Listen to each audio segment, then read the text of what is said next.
It's the Farmer to Farmer podcast, episode 54, and this is your host, Chris Blanchard.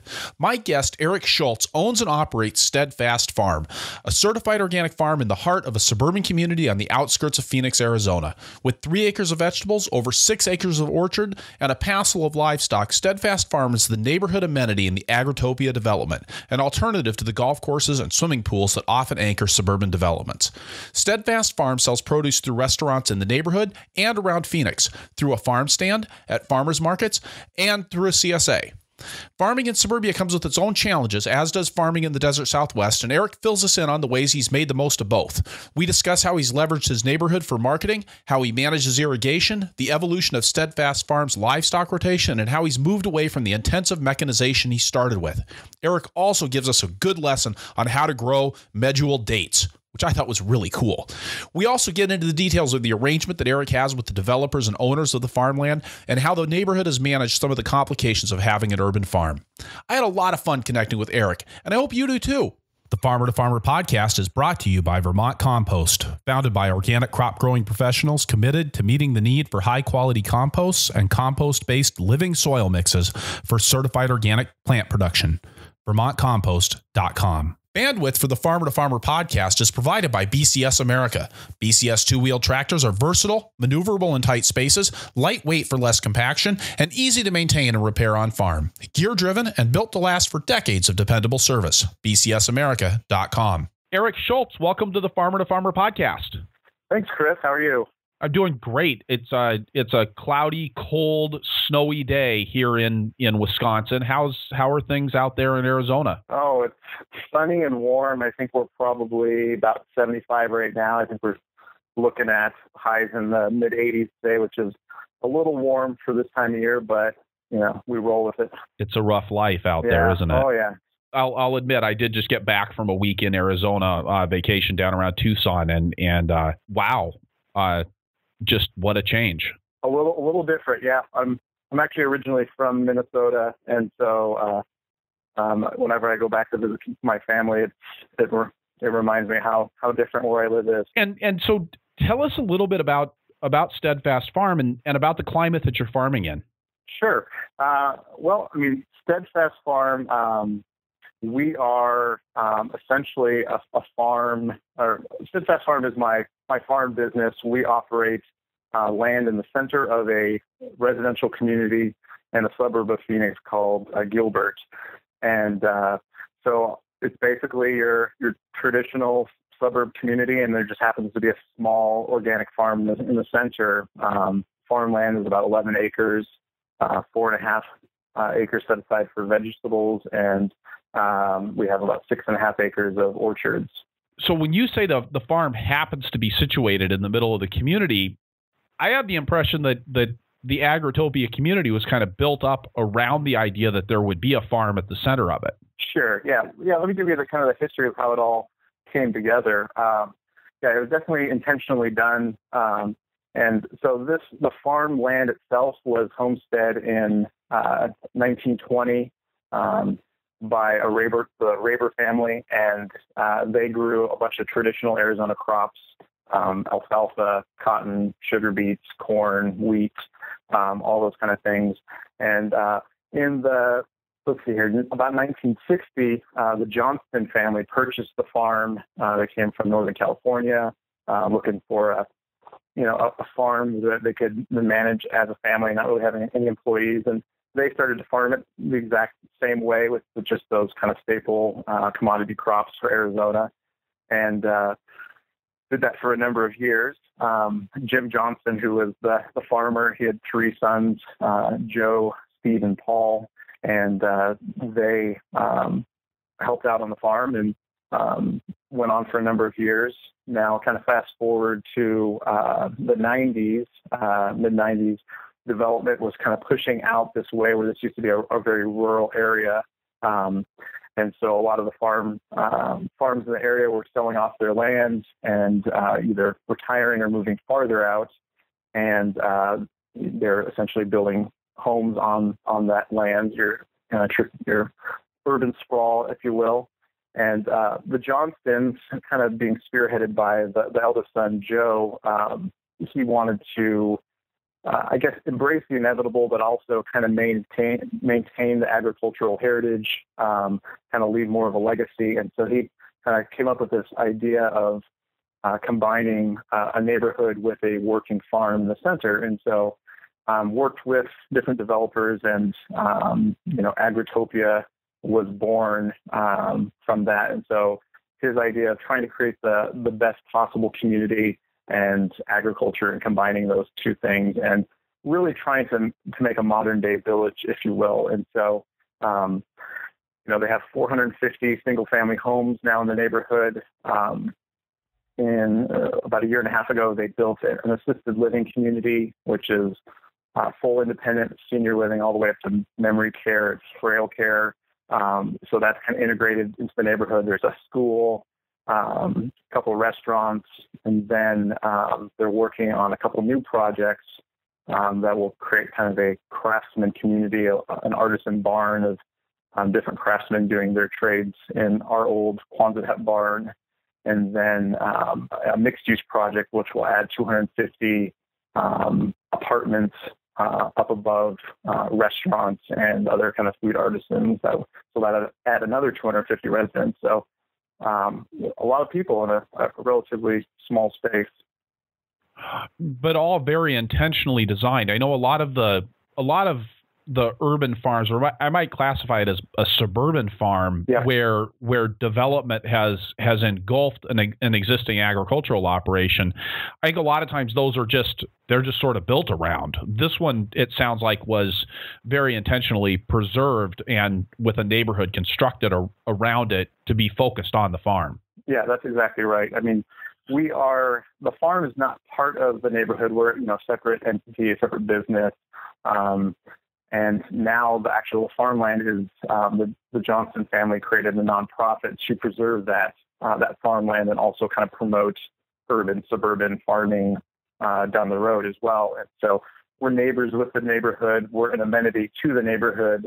But yeah, we're just kind of we're neighbors, if you will. And but the whole idea is basically, instead of so many communities that maybe a golf course is the amenity, or swimming pools and so on, using a farm or orchards as that amenity, and kind of bringing people together through food, and reconnecting people with that is pretty amazing. It was designed to have pathways walking around all the fields, and so we have a lot of interaction with the community that live there, and people kind of come kind of the destination. And so tons of people kind of coming through, and allows for a lot of conversations, which is pretty neat. How did you come to the farm?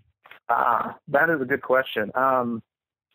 Not by any direct path, actually.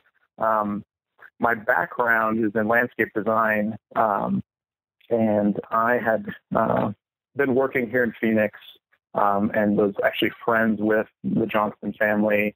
And Joe asked me at one point if I would be interested in designing a community garden for them. And so that was kind of my first interaction with the community. I've always known about it, and always kind of been interested in, in living there. It seemed like a cool thing, but hadn't really been really part of it. So designed this community garden for them, and it's for residents as well as anybody in the surrounding areas that wants to grow their own food. So we created a 43 plot, 400 square foot plot, community garden. So everybody has their own little square, 20 by 20. We plumbed in water to them. They can do their own thing. So that's how I got started. And then I did some other design work for some of these mixed use projects that have been kind of in the planning stages for, about 7 years now. And so that goes back a ways, and kind of through that whole process, started to look more and more at the farmland, and because I kind of just felt like that was the key to this community, kind of the anchor of it. And at the time, they didn't have a farmer, at the back a ways, they used to just hire people and have farm managers and rent it for them. And so they didn't have anybody at the time. And so I decided that was interesting, kind of talked with Joe about it, and decided to kind of just jump in with both feet and just become a farmer at that point, and without really ever doing it prior to that. So it was kind of a crazy thing to do, I suppose. How long ago was that? I started getting involved about 7 years ago, I guess, but I've been farming here for about 5. All right. So relatively fresh. Are you living in the Agritopia neighborhood? Yeah, we do. Part of our lease includes 2 homes. My wife and 3 children, we all live in a home here in the community. And then we have a home actually right next door to us that we have a couple employees, and we do an internship program. And so that's a place for them to live on site as well. And then you've got some livestock as well, right? Correct. Yeah.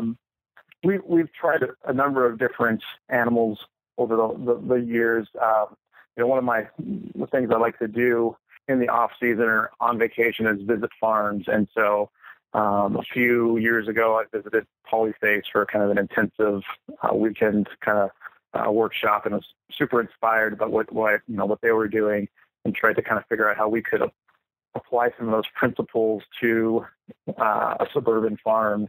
And so we started with sheep and chickens. And so we have a couple orchards. One of them is, 3 acres. And so we started rotating sheep through those orchards, and then having chickens follow behind them.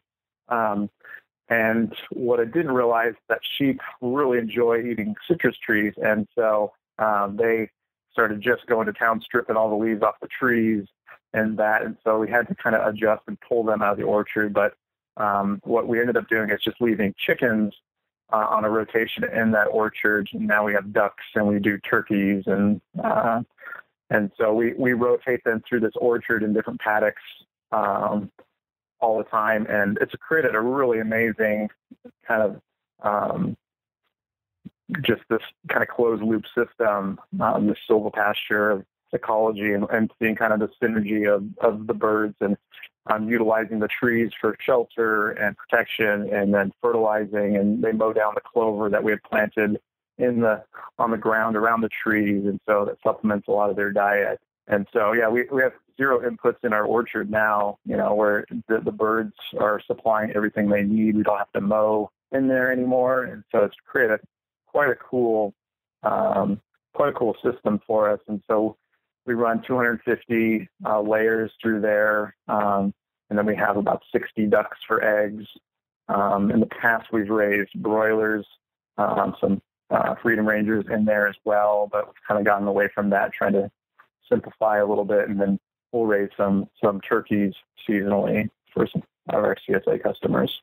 Beyond that, kind of passed over the sheep, but we moved them around, and we started using them in our fallow fields. We'd plant our cover crops and let them graze on those cover crops in the off season. And as time went on, it just got too hard to manage them. And so we went away from sheep and moved to pigs, and pigs have been great. So they're a little bit more flexible with moving them around, and cooperate a little bit more in our setting. And so we move our pigs on pasture in our fallow fields, in between seasons, and let them graze on those cover crops. And it's created quite a cool system. And then they're kind of pulling their weight, adding to the fields, and so on as well. I worked on Michael Abelman's farm out at Fairview Gardens in Santa Barbara. Sure. And I mean, this has been ages and ages ago. When I was out there, he was actually having a lot of problems with the neighbors dealing with the livestock. One neighbor in particular who was just completely up in arms about the roosters that he had.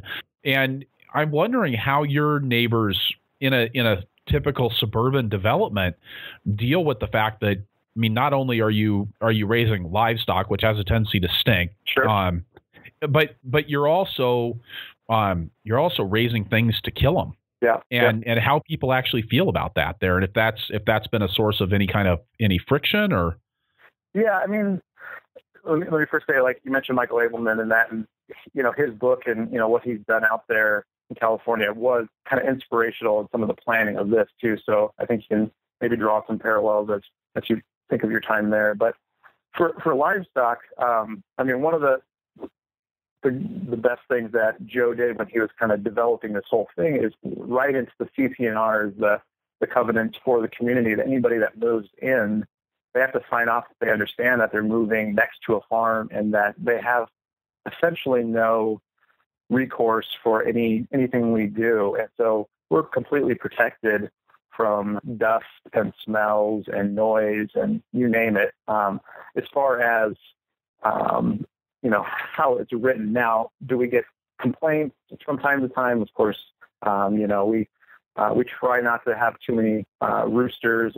Actually, we try to stay away from roosters for that reason. But being in our suburban setting, we have people come by and are kind enough to donate chickens to us without asking us from time to time. So all of a sudden we gain a rooster, which, when we have one right now that just showed up one day. And, so that happens. With the pigs, it's funny you said that there's always one. Yeah, we have one resident that moves from the Midwest and is just up in arms about us having some pigs here. And we move them twice a week. They're always moving, and really they don't smell because of how often they're getting moved and that. But I think just the principle of it, I don't know, she doesn't like it, and she's raised quite a ruckus for us, but that's the way it goes. And she moved to the one community in Arizona that has a farm on it, so I don't know what to say. Yeah, I don't imagine there's a whole lot of pigs in Arizona. No. I mean, it used to be a kind of a bigger thing, but I think a lot of that production has moved more in the Midwest, Iowa, and that, and so on. But yeah, not too much going on as far as that goes. The way that you market your produce is pretty tightly integrated with the community that you're a part of. Yeah, I mean, I've kind of chosen to take a path of trying to feed our community, which is, one of our goals is to feed not just Agritopia, but the surrounding neighborhoods as well. But we've also, at the same time, I want to be diversified in how we look at where that goes. And so we try to spread it out and not rely on any one source of support. And so we have an on-site farm stand that's like a self-serve 24-hour. And so that's utilized a lot by the community. We do a Wednesday night farmers market on property where we bring in a couple food trucks, which is always popular with the community. And then, kind of the idea is take the night out from cooking, support one of these local food trucks, and then pick up some groceries from us for the rest of the week. And so it's been a great way to kind of build community in there and have kind of that place where everybody can gather in the community. So we do that. Obviously we have the two restaurants on site. It's called The Coffee Shop, and then Joe's Farm Grill, which is kind of like this retro, futuristic kind of farm-to-table burger stand. So it's common food, but done more farm-to-table, if you will. And so a lot of our product goes to those restaurants. Now, they are menu-driven, so they're not changing up their menus too much. They might have some specials, but, they're going to sell certain things, like salads year-round, whether we're growing lettuce at the time. But as far as what we're growing, they're very committed to buying as much of that seasonally from us as possible. Well, and I love how much they emphasize that on their website, that they were really playing up their connection with your farm. Sure. Yeah, and we're always trying to improve and dial that in more and look for ways that we can extend those seasons and make that story as tight as possible. But yeah, I mean, it's a good relationship. I think some people will come to the restaurant and think that every ingredient that they're eating is grown on the farm, and of course that's not true. But we try to educate as best we can, and they're committed to doing a pretty good job at supporting us. Now, are you selling to other restaurants outside of the community as well? We do, yeah. We sell to roughly 30 restaurants, and maybe between 15 and 20 are super consistent. We have these other ones that come in sporadically. And so, yeah, we've really sought out what we feel are like some of the best restaurants in the kind of Phoenix Valley, the ones that get it. I've really tried to be selective in who I sell to, and not because I think our produce is, deserves only the best, but because I feel like those relationships are so tough as it is. And so many restaurants are used to buying from distributors that have like this product list that is endless and so on. And so the last thing I want is to sell to people that don't understand the seasonality of what we're doing and be frustrated, and then we're frustrated. And so really sought to have relationships with the chefs in these restaurants that get it and are committed to doing, supporting local seasonal and do what we do. And so we've got some amazing restaurants in town that, that really, really go out of their way. We know that it's way easier to call up the big distributor and have the 18-wheeler roll in and unload all that stuff. But the fact that they're willing to do the extra work that's important to them is great. And so we sell, one day a week I do deliveries. I do them always myself. And I think that's important because I want to have the interaction with the chefs on a weekly basis and really, they're not customers to me. It's really all about relationship and doing, having them as friends and committed to, supporting each other in that. And it's the only way I know to do it, I suppose. And then you also extend that relationship to CSA members as well. Yeah. We, I think we currently have an 85-person CSA. We were shooting for 75, and it went a little past our goal, which was great. And we're just finishing up on our last week of our 16-week fall winter CSA. This coming Saturday will be the start of our spring summer CSA, which is another 16 weeks. So we do 32 weeks of CSA through the year, and then we'll shut it down kind of middle of June when our variety starts to get a little light. And last thing you want is to give a bunch of zucchini and cucumbers every week to people. It's a good way to lose CSA customers fast. So we just decided it's best just to let them support at the market at that point until fall rolls back around and we can have that variety again. It's really interesting to me that you just said you're wrapping up your fall winter CSA, you're rolling into your spring summer CSA. The season sounds completely backwards from and of course it's pleasant down there and it's cold as the dickens up here right now. So can you tell us a little bit about how your season works in Arizona? Sure. Yeah, it is totally backwards. So, I mean, we're kind of in like peak season right now. As it starts to cool off in fall, that's when we start planting what we consider our cool weather crops. So all of our greens and roots and all our brassicas and that are going in the ground at that point. And we've been kind of going through that for the last few months, and we do get cold. We'll get into our lows can be in the low 20s for us. And so we have a huge temperature swing. So it could be,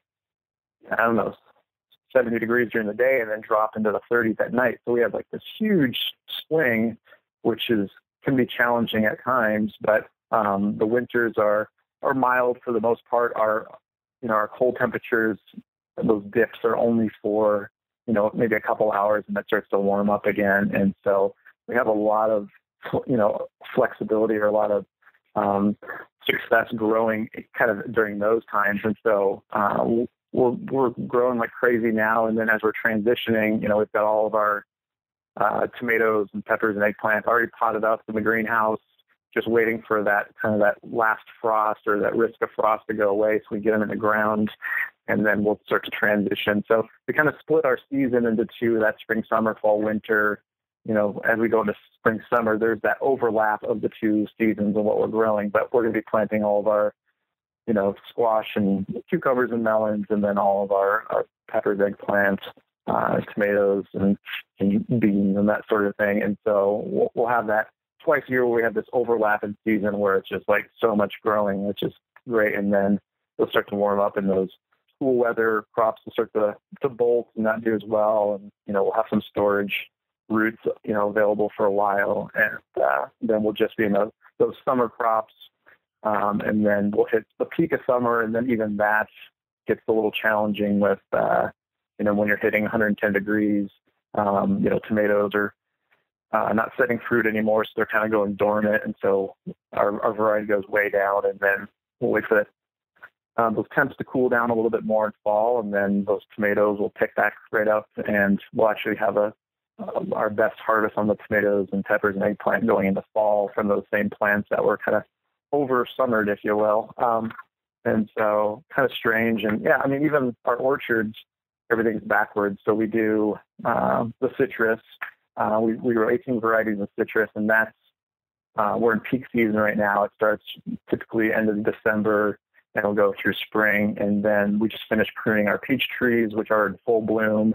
Apples are in full bloom, and we'll start picking peaches, I'd say kind of middle of April. So totally backwards for what most people see. And, we're starting to pollinate our date palms right now for medjool dates, and then we'll harvest those in fall. So everything is kind of backwards, and which makes my life a little, a little crazy, when all the great conferences are happening in December, when everybody's winding down on them.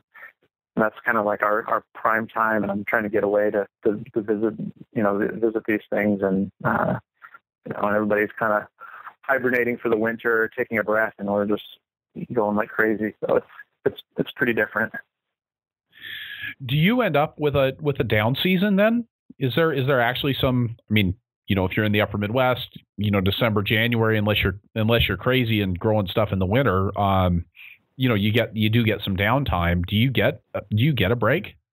We haven't really taken a break yet in the last 5 years. We grow year round, keeps our employees, employed through that time. And, but our what we have available is pretty light during that July, August. And so really actually one of our goals this year, we've been doing a lot to kind of hopefully improve quality of life in that. And one of those things is to maybe take off July and take a vacation, and and then use August to kind of ramp back up into the getting ready for fall. But we can grow 12 months out of the year, and that's what we've been doing. But at the same time, I'm envious of having a little bit of downtime and that, and being able to plan. I kind of feel like we're planting seedlings, for the next season during full production of, the existing season and that. And so we're trying to fit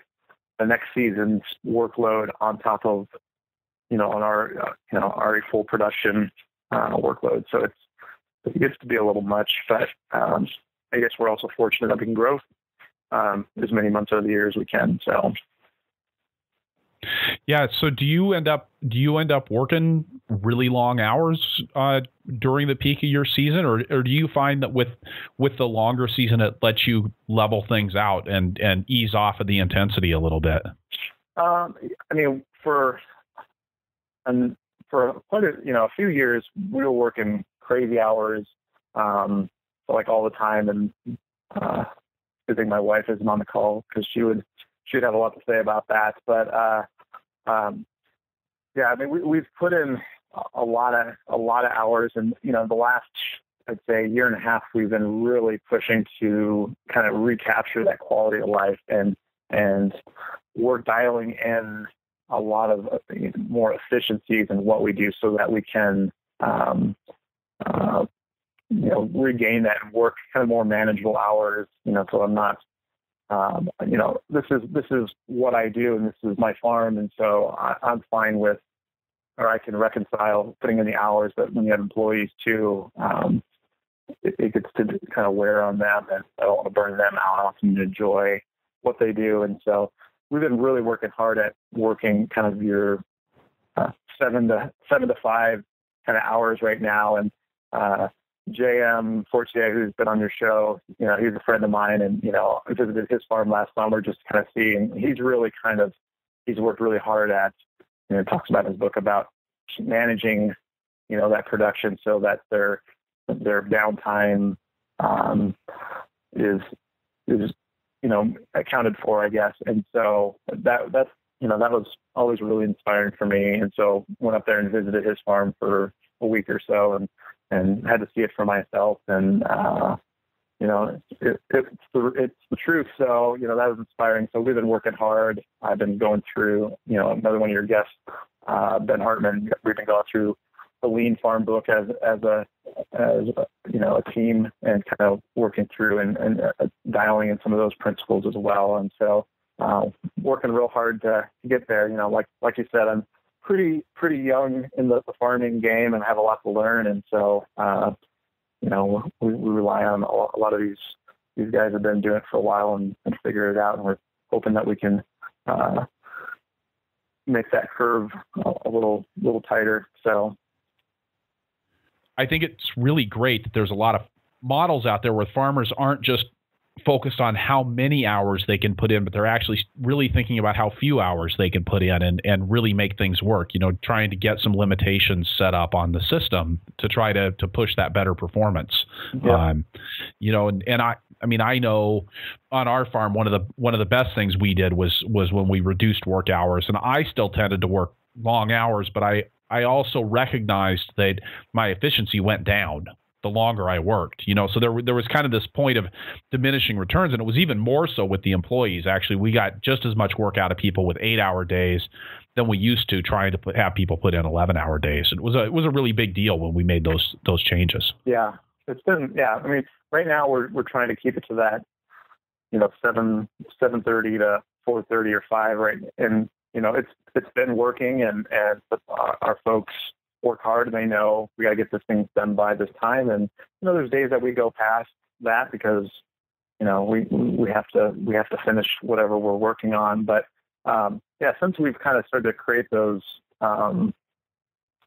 guidelines for us, I guess, those restrictions, it's really allowed us to kind of to look at how we're doing things and trying to improve upon those. So instead of, working at, again, finding more land and growing more crops, we're just trying to dial in what we're doing here on the same land and make more money with hopefully not working as many hours. So, it's so exciting to hear all these small scale farmers and the books being written and the articles being written about successes in that, because there's been so many articles written about how you can't make a living being a small scale farmer and that. And so I think it's good to hear that it can be done, and you don't have to work 100 hours a week to do it. So, do you mind if we get into some of the economics of your farm?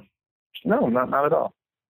So you said about 3 acres of actual vegetable production, 4.5 acres of ground that's kind of devoted to that that production. What kind of gross sales are you seeing off of that? We're still sticking with I say we have 3 acres in production. We've been rotating. I would say that probably most of the time we've had 2, but by the summer we're hoping to have, or the goal is to have all 3 in full production all the time.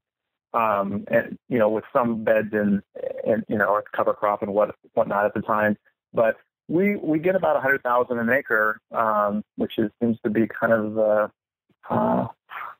the number that a lot of folks are seeing or shooting for in that. And so, that's what we're doing. And then we have the orchards on top of that, which are a nice revenue stream to kind of level out some of the seasons for us.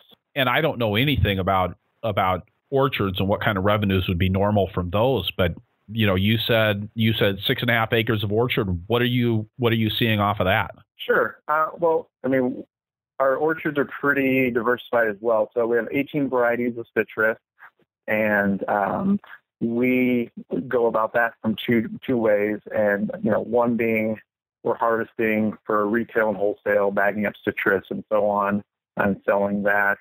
But we also do U-pick every Saturday during the season. And so people will come out purchase different size bags, and then they'll go out, go into the orchard with a map of where, the different trees are, and they can pick their own fruit. And so that's been a great way to allow somebody else to do the labor, and, again, connecting people with their food brings them into the orchard where we don't normally allow people just to walk through that. Allows them to go in there, see the chickens and ducks and so on up close, and then pick their own fruit. And so we do that. We grow peaches, and peaches are one of those crops, at least for us. It's such a quick season, because it's warming up, and so we have like a 2 to 3 week window where like those things are, peak ripeness and just so juicy and ready to fall off the tree, kind of a thing. And the last thing I really want to do is send out the crew, pick a bunch of peaches, bring them to market. By the time they get there, because we're picking, when they're fully ripe, they're soft and so on. And so we do U-pick on those too. And, we'll do, I don't know, over those, few 2-3 weeks, let's say, $6,000 in U-pick sales over those few weeks, which is a nice little bump for us. The citrus U-pick is stretching out over a number of weeks, and between that, so we do, I'd say maybe, let's say, 40-50 grand in orchard sales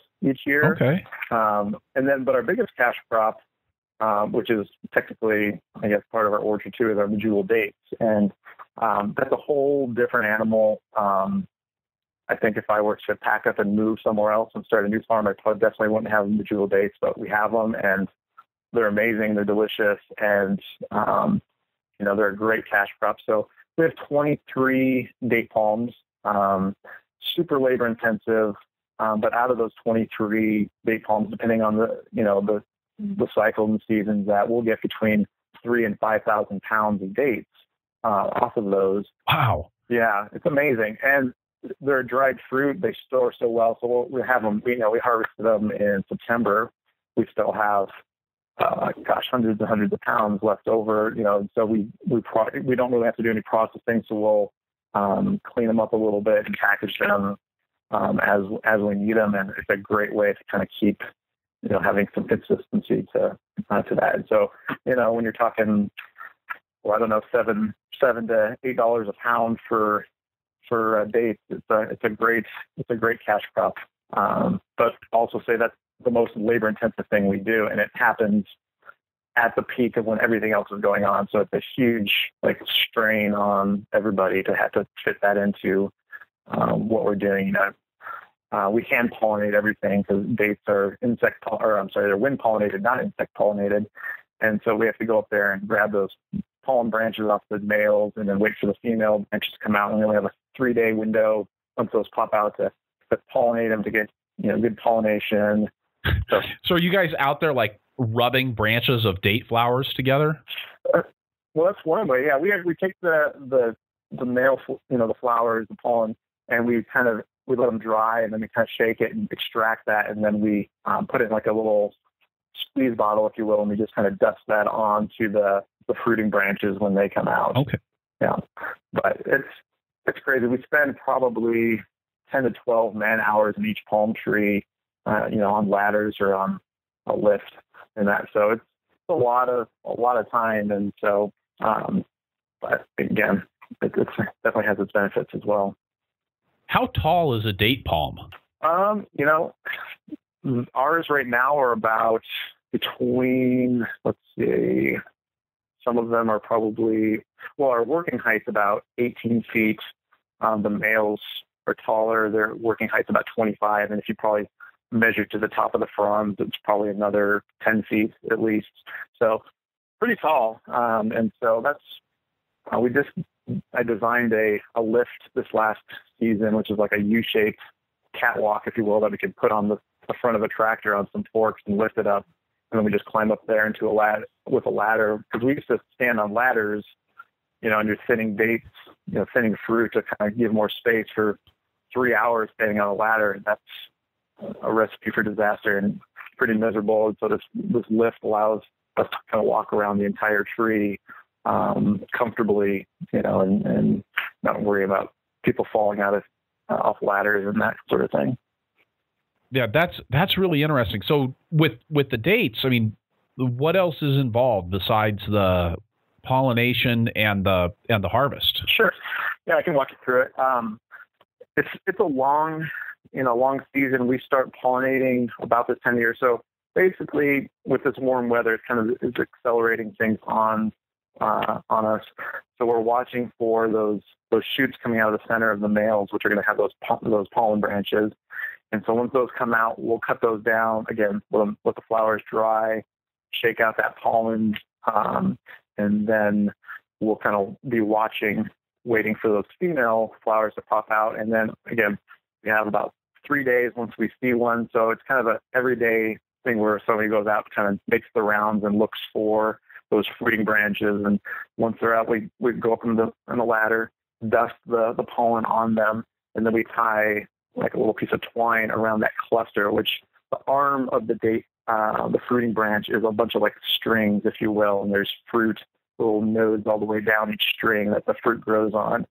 And so once we pollinate that whole branch with all those strings, we'll kind of tie them together with a piece of twine on a little slip knot, so it keeps as much pollen collected as best as possible. And then as they grow, that twine will slide off. So once we finish pollinating, we just kind of wait and we start seeing that fruit set and those dates starting to grow on there. And so I'd say a couple months after initial pollination, we'll go up and we'll thin the fruit. And we go up and basically, like, a lot of orchard crops, you're thinning to allow room for the fruit to get bigger and also concentrate those sugars. And so we'll go up and we'll thin out about 80% of the fruit just to allow the dates to get to that little jumbo, large size. And so spend a lot of time just plucking off fruit on those date strings. And so we do that it takes 2-3 weeks for us to get through all those trees doing that. And then again, it's kind of another break.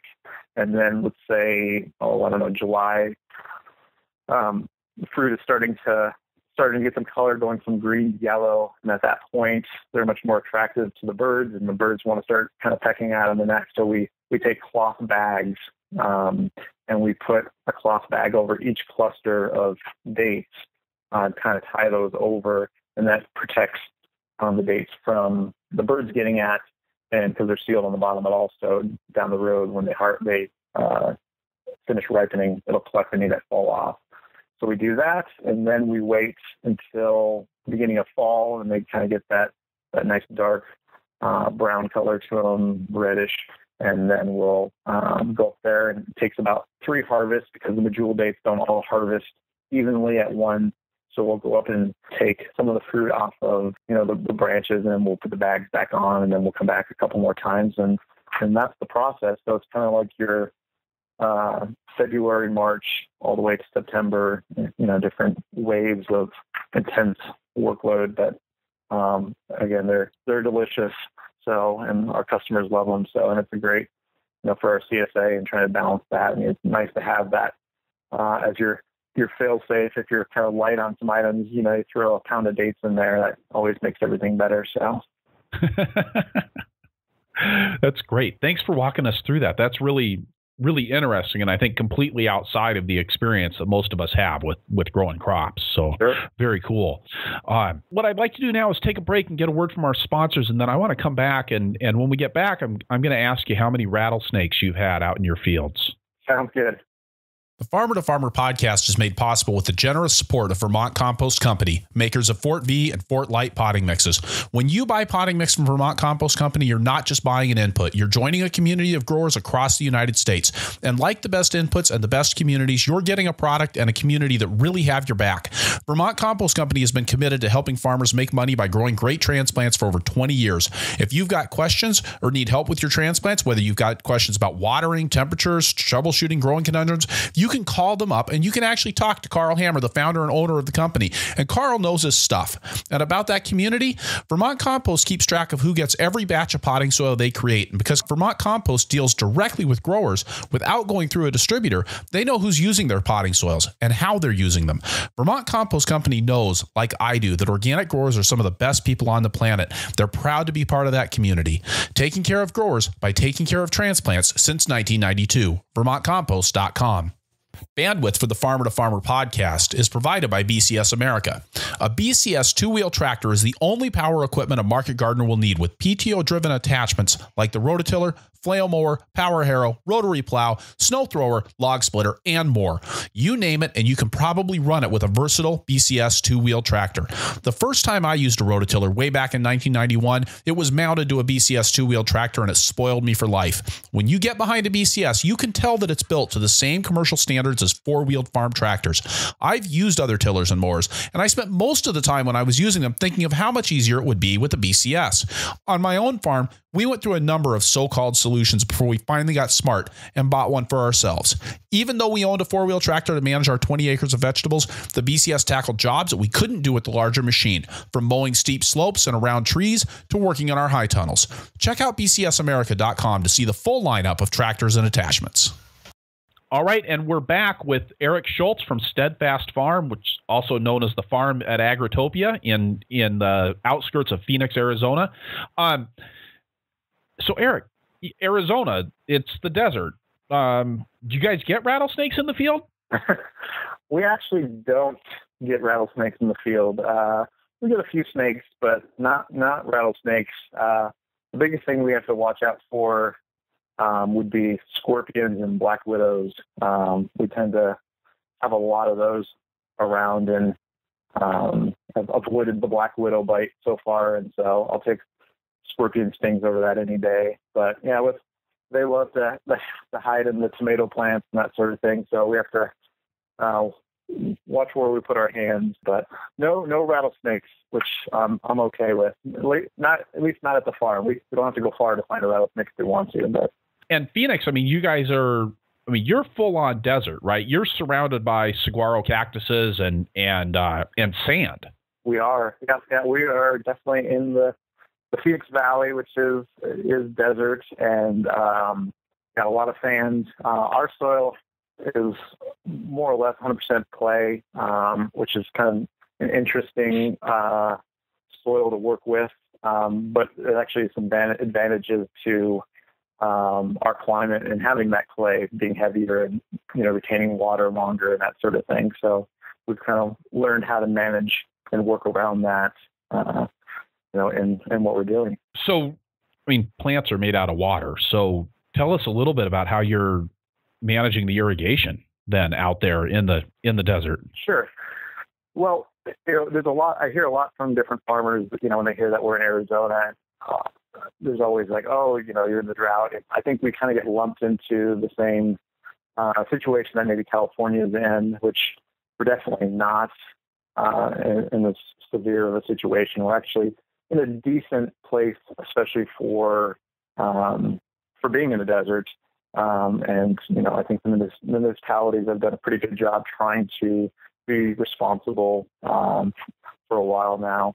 And so we're not in severe. We are in the desert, and so we practice as if we were in a drought. So we're trying to be pretty conscious of how we use water and always looking for ways to save water and utilize that very valuable resource. So we have our own well on site that we use for irrigating our vegetables and such. And it's a pretty strong well. We've actually been fortunate enough to see our water table rise over the last years.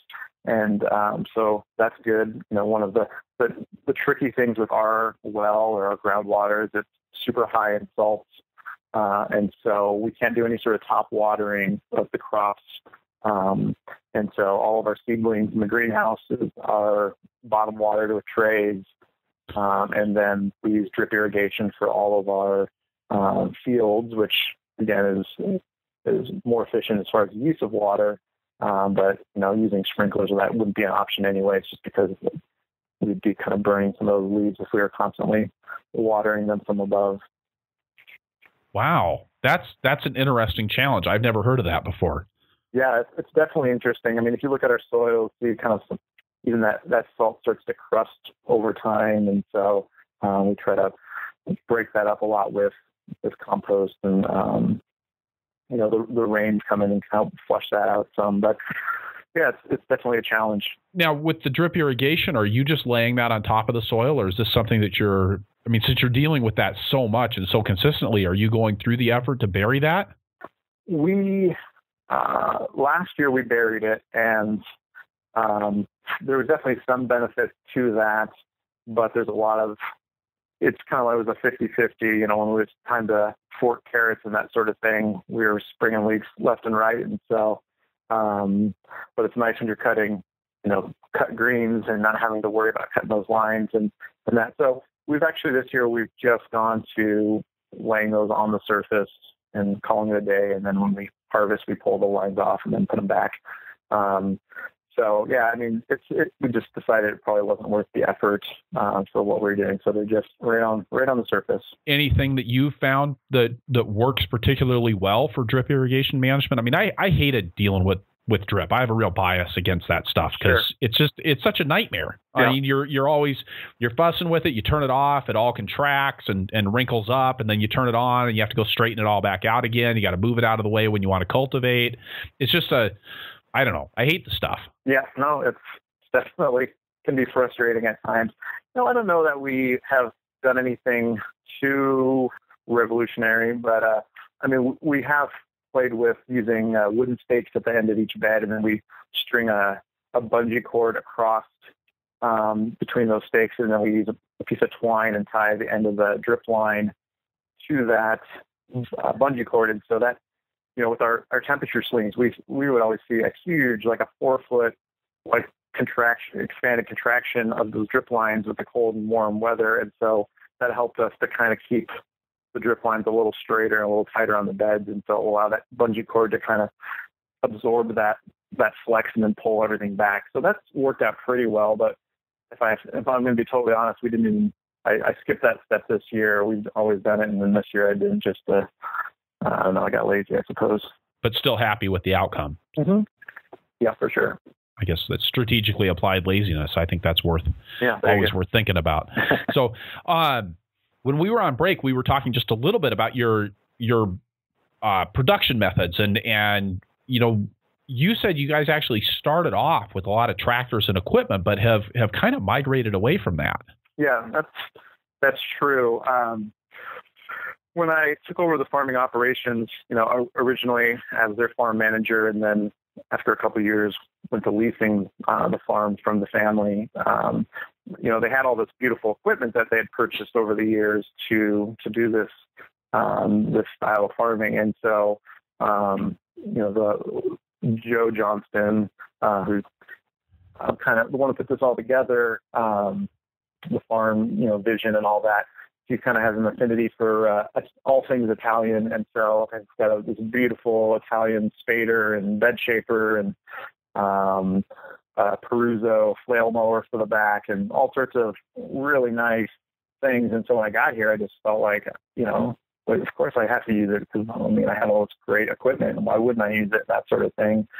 And so did that for a while, and really what I found is a couple things. One, the way the farm is laid out, and if you look at it in kind of overhead maps, the fields are, there's like 3 fields, and they're kind of cut through with walking paths for people, and they all have kind of 2-rail fences around them. And so it was always so challenging to do those tractor turns, and they have to drive all the way around the entire field again to come back, and spent so much time doing that. And then we disc the old field in and then start over the next season. And it was just a lot of work, and just really hated having to leave all those margins for the tractor turns and that, to be able to manage the land that I had to work with. And so, we always had a BCS on site, and so we use it for some applications. But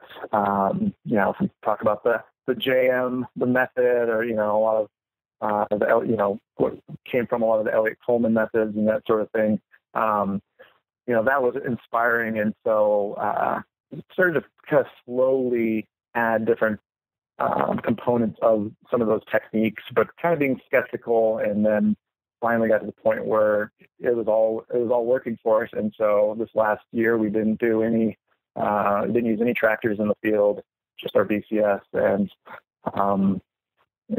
couldn't be happier. We're able to turn over beds so much faster and manage some of the soil challenges way better. So we've kind of gone away from the big equipment, and that, even though it's sitting here, and I'm sure, they'll probably sell it in time since we're not using it. But it's just appropriate, tech tools and technology for what we're doing. And I think not just from efficiencies, but also for the bottom line for a small farmer. I mean, that's one of the things I preach when I talk to other farmers is, we don't have to have the $50,000 tractor and all the fancy implements and that, if there's things that are low tech and that do the job, and we can put some money in the bank, or not be in debt. I mean, that's the way I see it. We should go, and I think we'll have a lot more successful small scale farmers if we kind of take that approach. I think it's really interesting that even with that equipment sitting around, that, as part of your lease arrangement, that you've moved away from that. Because I think most people think about heading in that direction, and heading in the other direction that's not the normal path. Yeah, no, it was kind of a hard thing for me to get over, honestly, because I felt like this obligation, because I was so fortunate to go into a situation that had all this equipment. So like I had to use it. And so finally, I got over that and couldn't be happier, and, we'll use a tractor, has a bucket and on the front, front loader and that. And so we can use that from time to time for different things, but for the most part, we don't have to rely on that. And, it's been great. And then, I can also cross train, some of my staff a little bit better too. And, I think they're learning more by being able to do more hands-on with that side of things too, where before I would do all the tractor work myself, and nobody else, or I never trusted anybody else to shape beds and that sort of thing. And so to be able to now bring folks in and train them and teach them, so that when they go on and do their own thing, if they're that much farther ahead, I think is helpful. Tell us a little bit about your staffing arrangement on the farm. It's you, and it sounds like your wife works on the farm as well. Yeah, my wife, Yvonne, she works a little bit, in the field, but I'd say, what she spends most of her time kind of doing the background stuff, from paying the bills and payroll and all that. We also have 3 kids, and so that keeps her pretty busy. And so she does more of kind of those support roles and unload things off of my plate, so I can focus on being outdoors and doing the things in the field where I need to be. And so that's where she focuses. And then I have 2 employees currently that are full time, and they all actually started out as interns on our farm, and we're great, solid folks, and really driven, and it worked out that we, over time, at different times we had offered, openings in that. And so we have a great staff of 2 guys right now. And then we do an internship program. We take on 2 interns at a time for 3 months. And then, there'd be myself out in the field, my wife kind of doing the background stuff. And then we have the 2 employees that split up responsibilities on the farm, and then 2 interns at a time. And those 2 interns split up with each employee, and then they switch every 2 weeks. So they're also working, doing all the different tasks. Wow, I'm surprised you're getting by with that few people. Yeah, me too. I don't know.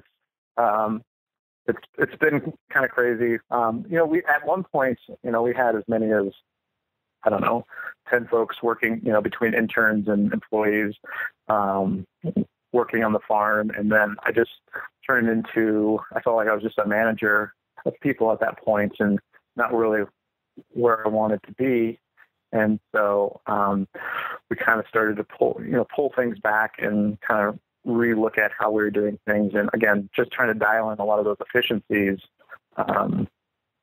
so that we can do things with less people and, be able to support, my family and also 2 full-time people, year round on a farm that's relatively small acreage. I think is we feel pretty good about that. And so we're looking at hiring a third person, as we get more into the season. I think we're realizing that, long term we need to do that and dial in our efficiency so that we can afford that. But yeah, the goal is not to have more than 3 employees besides my wife and myself, and then 2 interns at a time. And so, and I think we'll kind of keep production management, based on that. I want to talk just a little bit here at the end of our conversation about getting started with Agritopia, and how important was having the material support from the owners when you got started. It sounds like when you came in, there was a lease arrangement, and of course somebody who was wanting somebody like you to come in and run a farm like the farm that you're running, and had kind of laid the foundation, not just in terms of setting aside ground, but also in terms of making the equipment available. How important was that to your farm success? I mean, I think it was huge especially from my background, having only gardened on my own, and having, a background in landscape design and that. So I understood plants, but not farming by any means. And so to come in knowing more or less nothing and having to, make something, make things grow and, figure that all out. I mean, it was super important. And so that really took off a lot of pressure. And I was very fortunate in that, from that perspective, to how that all rolled out. So yeah, when I first started, they had other farmers come through, and it's a tough farm. And so they'd kind of gone through several farmers prior to me and not really ever found a good fit. And it's just so many different crops and so on. And then the scale at which, and, having to wear so many different hats as a farmer, they just always struggled. And so they were committed. That's what's really different about this project is the family. They're not just developers that are creating a neighborhood with a farm and then moving on to the next project. This is kind of their legacy, if you will. They have 4 generations living here in the neighborhood. And so the farm is kind of the that showpiece of the neighborhood. And so they really wanted to work, and they were committed to doing that and helping me to be successful. And so, when I came on, I was their employee, which again took off a lot of the pressure and allowed me to run it as my own business, if you will, but having that kind of protection under them, and then to slowly transition to kind of a hybrid lease and then kind of just a straight lease over time has been super helpful. And I'm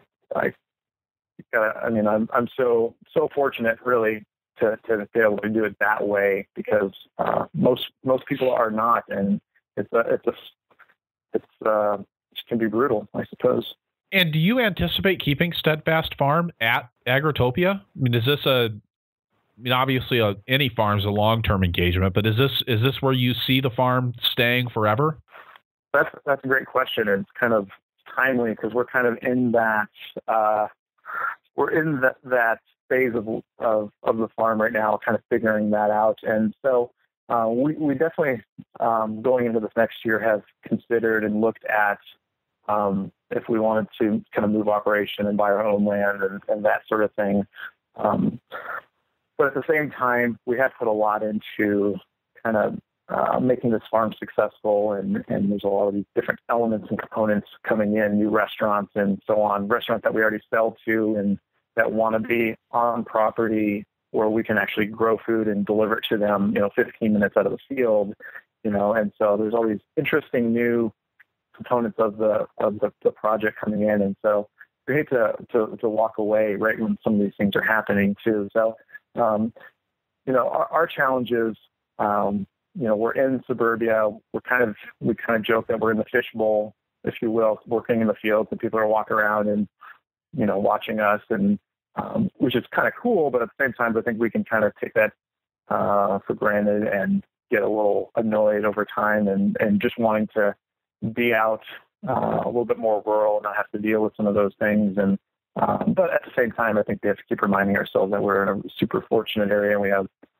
a lot of traffic and build some customers that come with that. And so we are definitely fortunate. So I would say that I don't know that I'll be here forever, but there's definitely a chance, and I'd like to stick around and kind of keep working on this project and dialing it in, because it is not just a showpiece for the farm in the sense like it's kind of just a fake attraction. It is a working farm, and it's a great example, I think, because it is so public, of showing what can happen in suburbia. And a couple of people have kind of coined me the suburban farmer, which at first I was kind of, rubbed me the wrong way, because I think suburbia is not a space that most people want to be identified with, I suppose. But I suppose there is a ton of there's so much, suburban landscape out there, and there's so much potential to grow food and kind of close those gaps and bring people closer to their food sources. So I'm learning that maybe I'll embrace that, and it's not such a bad thing. That's really great. I love that perspective and kind of, well, just that idea of embracing where you are and what it is. You're farming in suburbia, and that's pretty awesome. I think that brings you a ton of, it sounds like it brings you a ton of advantages and things that, like you say, I think it's easy to take that stuff for granted anywhere you are, but really appreciating what you've got in your location and figuring out how to make the most of it, I think, is a real key to success in any small business. Yeah, I agree. And with that, let's turn here to the lightning round. What's your favorite tool on the farm, Eric? I would say, well, I love, just based on our conversation, I think it's probably not a big surprise. I love my BCS with my Power Harrow. Allows me to turn over beds so quick and get that replanted. And so that's been a huge game changer with refreshing beds without, bringing up all those new weed seeds and having to reweed on those beds constantly. So I love getting that thing out there and zip it across and just kind of stuffing up that top inch of soil and then having a nice seed bed to plant into. But yeah, I love that. I mean, I don't know if I'm allowed to have two favorite tools, but our greens harvester was such a game changer for us a couple of years ago when we went to the quick cut greens harvester, the drill powered harvester. This is that one that Johnny sells that has the ropes that are rotating, right? Yeah. Kind of brushing the greens back in. Yep. Yeah. I don't think they're selling it anymore. I think you can only get it direct from the guy that makes it. But yeah, that's the one. And where we went from harvesting with scissors or knives or that sort of thing to going to that has just been such a labor saver for us. And what took a couple people a couple hours, we're talking it takes one person 20 minutes now. So from trying to always get a little bit quicker and more efficient, that was a huge jump for us. Just because you're farming in the desert, what's the weirdest thing that's happened on your farm? What's the weirdest thing? Let's see here.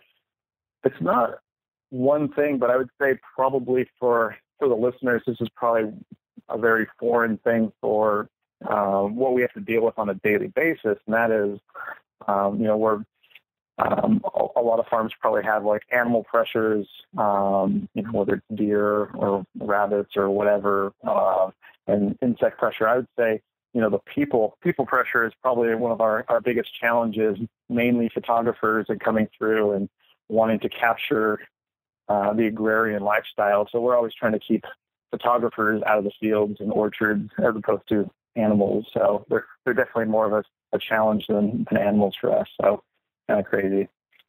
Does electric fence work for photographers? It does for sure. Yeah, we do put them up, and we put some signs trying to keep people out. We've actually joked around, and maybe one of these days we'll get around to putting some fake, or not fake, but just empty beehive boxes in different places around the farm, and put big signs on them so they'd be afraid to go in there. But we haven't gone that way yet. So you're farming in Arizona, farming in Arizona is not so weird. I mean, that's actually a place where a lot of vegetables are grown, but certainly in your area and doing your type of farming, I don't think of Phoenix, Arizona as being a hotbed of that kind of activity. Where do you turn to learn to grow vegetables in the desert?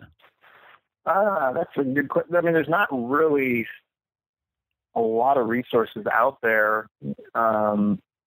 All the extension offices in Arizona are kind of all geared towards, your commodity crops and that sort of thing. And so Arizona is kind of slow to come around to embracing the small scale diversified farming and the support system. So mostly trial and error, and then we utilize social media a lot to kind of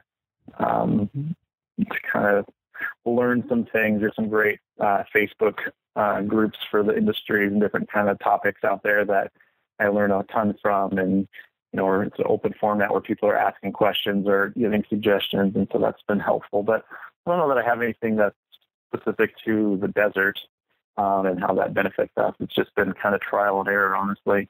And what's your favorite crop to grow? We know it's not the dates.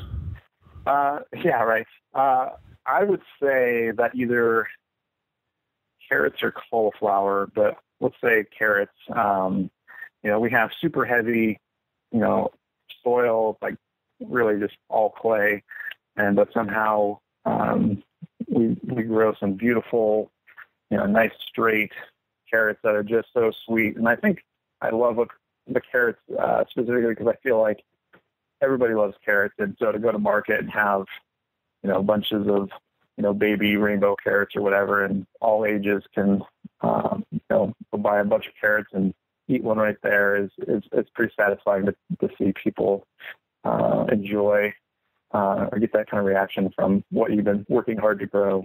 And any great tips about growing carrots? I don't have any great. I mean, I don't know. We're just fortunate. I mean, we try to keep the soil loose, a lot of broad forking and that, and I don't know. I don't have any tips, sadly. Okay. One that I've had a couple of requests from people to start asking as part of the lightning round. What change are you planning for next year? What's one thing that you're going to do differently in the next growing season? Sure. We're trying to get to having all fields in full production. And so where we were doing kind of rotating of the fields with the seasons and doing our crop rotation that way, we're trying to, again, increase some of our production with by having all fields in production and then doing those rotations a little bit more fine-tuned within the beds and running those cover crops in the beds specifically. So that is the goal, to just have more intensity with our growing. So by the end of the summer, that's the goal with that. And we're also considering growing some dryland rice just as an experiment. So that's going to be something that might be interesting for this year, and just growing it in beds with drip irrigation the same way. And there's a lot of new cool research coming out as far as being able to grow dryland rice with minimal water. And so we're kind of curious. There's been some good things happening in Texas with that, so we thought we would try that.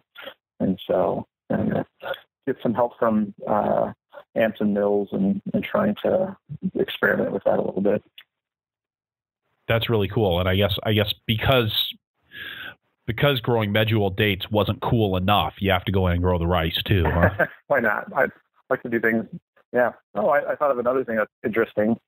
We grew, we did hops for the first time this year as an experiment with a brewery, because they say you can't grow hops in the Phoenix Valley. And so we partnered up with one of our local brewery customers, and we grew hops, and they were able to, brew some pretty awesome beer with it. So again, one of those things that's just kind of odd. So, fantastic. Yeah. I love it. Is that something you're going to be expanding on in the future? I think so.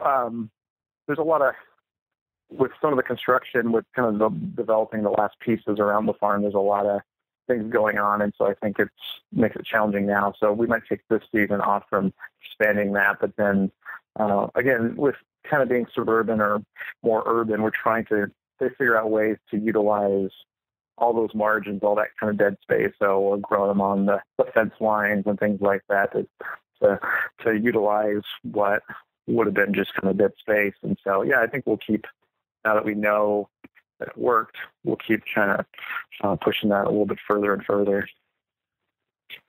Very cool. And if you could go back in time and tell your beginning farmer self one thing, what would it be?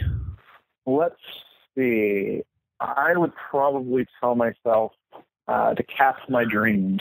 When I started, I just wanted to, and I think probably a lot of farmers struggle with this, wanting to do everything. And so, we're doing 100 different vegetables at a time, and we're doing 18 varieties of citrus and peaches and apples and medjool dates and, chickens for eggs and meat and, on and on and on.